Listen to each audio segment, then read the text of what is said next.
గౌరవనీయ ఉప ముఖ్యమంత్రి ప్రజలందరూ టీవీల దగ్గర చూస్తున్నారు పవన్ కళ్యాణ్ గారు.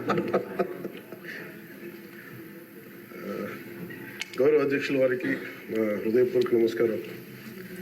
నాకు మాట్లాడే అవకాశం ఇచ్చినందుకు గౌరవ ముఖ్యమంత్రి గారికి మీకు హృదయపూర్వక నమస్కారం. నిన్న గవర్నర్ గారి ప్రసంగానికి మనస్ఫూర్తిగా మా పార్టీ తరఫు నుంచి నా తరఫు నుంచి మనస్ఫూర్తిగా దానికి మద్దతు తెలుపుతూ ధన్యవాదాలు తెలియజేసుకున్నాను అధ్యక్ష. ఇక్కడున్న ఎక్కువ మంది చాలా సీనియర్ నాయకులు, మోస్ట్ ఆఫ్ దెమ్. నాకు ఇలాంటి సెషన్స్ ఎలా ఉంటాయో నాకు తెలియదు. ఫస్ట్ టైం నేను అంటే గొడవ ఎలా ఉంటుంది అసెంబ్లీలో నాకు తెలియదు. నాకు చాలా ఆశ్చర్యం కలిగింది ఏంటంటే నేను ఇట్లాంటి గొడవలు టీవీల్లో గతంలో తెలంగాణ నరసింహన్ గారు గవర్నర్గా ఉన్నప్పుడు ఉమ్మడి రాష్ట్రం అప్పుడు గొడవలు చూశాను, టీవీలో చూసామని. అట్లీస్ట్ దానికి ఒక కారణం ఉండిందో ఇంకో విభేదించే పరిస్థితులు ఉన్నాయి. ఇక్కడ విభేదించడానికి ఏముందో నాకు తెలియలేదు. నేను అనుకుంటా ఉన్నాను ఇలా ప్రవర్తించచ్చా, ఇలా చేయొచ్చా అంటే ఇది leaders should lead by example కదా. రాష్ట్రానికి ప్రథమ పౌరులైన గవర్నర్ గారు ఇలా ఈ స్థాయిలో ఉండి ఆయన మర్యాదపూర్వకంగా వచ్చి మన బడ్జెట్ మన రాష్ట్ర విధానాలని ఆయన ప్రవేశపెట్టి మాట్లాడుతూ ఉంటే గౌరవించే విధానం ఇదేనా అని అనిపించింది. సో నేను మనోహర్ గారితో మాట్లాడుతాను, మా సహచరులను మన సివిల్ సప్లైస్ మినిస్టర్ గారితో. నా రూల్ బుక్ మేమిద్దరు మాట్లాడుకుంటే rules of procedure and conduct of business in Andhra Pradesh legislative assembly ఏంటి సార్ ఇలాగే మాట్లాడేస్తారంటే దాంట్లో చూపించాను. చాప్టర్ 5లో when the House assembles under Article 175, 176 of the Constitution, every member shall maintain the dignity and solemnity of the occasion before, during or after the governor's address and shall not obstruct or interrupt the address in any manner.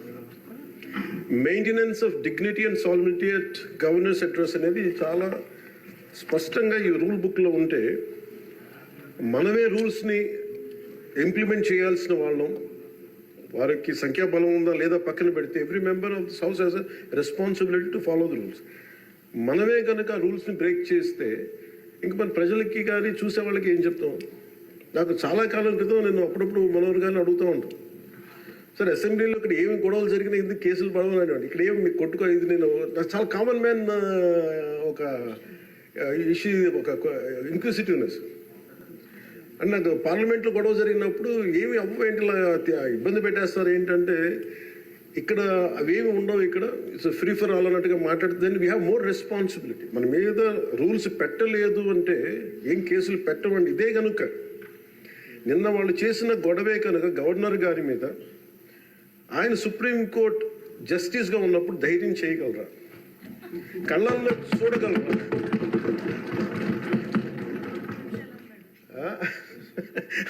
నాకు అదే అనిపించింది. అంటే గౌరవించాల్సింది ఈ విధానం ఏంటనిపించింది. నిన్న TV వాళ్ళని అడిగారు, మీరు వైసీపీ నాయకులు ఇలా మాట్లాడారు కదా, మీ ఇదేంటి అని. YCP synonym for ruckus. అంటే గొడవకు కానీ బూతులకు కానీ వాళ్ళు పర్యాయ పదం అయిపోయారు.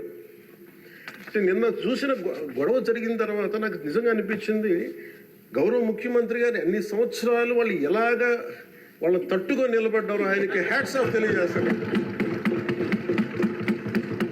అది ఎంత గట్స్ ఉండాలి, ఎంత దమ్ము ఉండాలి, ఎంత ధైర్యం ఉండాలి.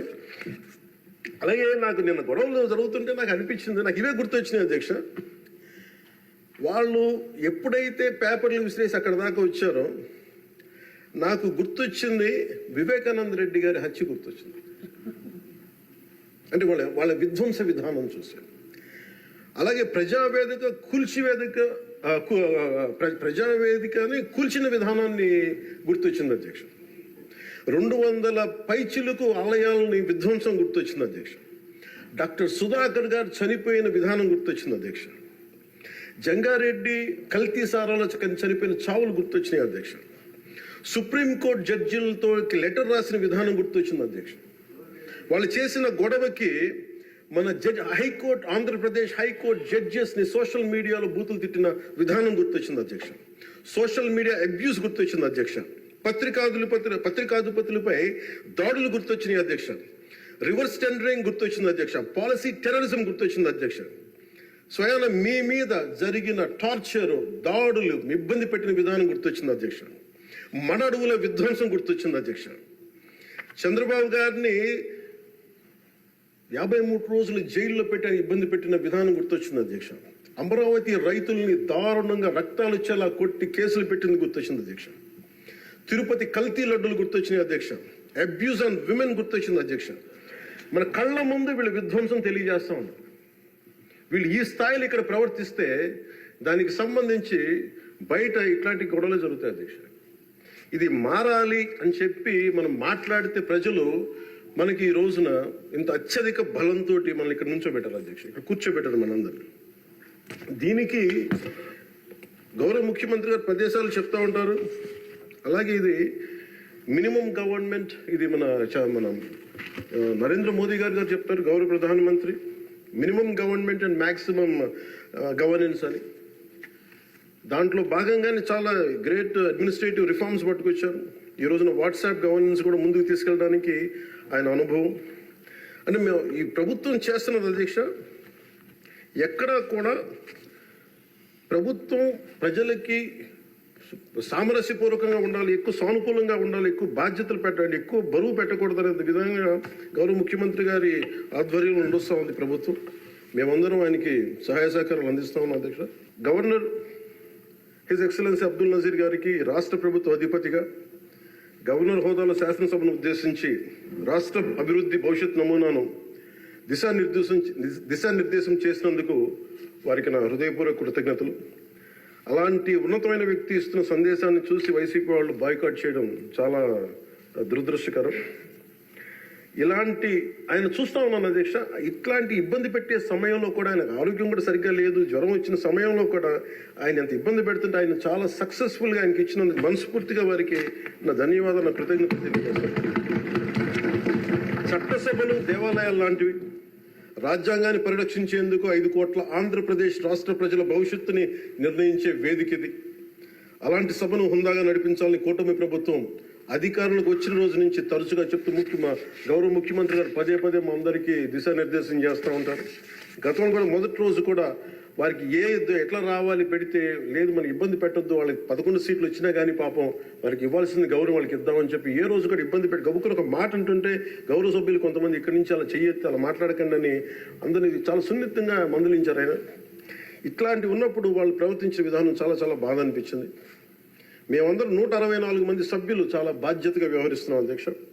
భవిష్యత్తులో కూడా రాజ్యాంగ పరిరక్షణ, రాష్ట్ర ప్రజల సంక్షేమం, రాష్ట్ర సమగ్ర అభివృద్ధి ధ్యేయంగా వ్యవహరిస్తామని సందర్భంగా గవర్నర్ గారికి శాసనసభ వేదికగా తెలియజేస్తాం. నిన్న సభలో గందరగోళం సృష్టించి సభ నుండి వెళ్ళిపోయిన 11 మంది ఎమ్మెల్యేల పార్టీకి సంబంధించిన ఎమ్మెల్సీ ప్రవర్తనని ఖండిస్తూ ఇందులో ఆ తప్పు లేనప్పటికీ కూడా గవర్నర్ గారికి ప్రభుత్వం తరఫున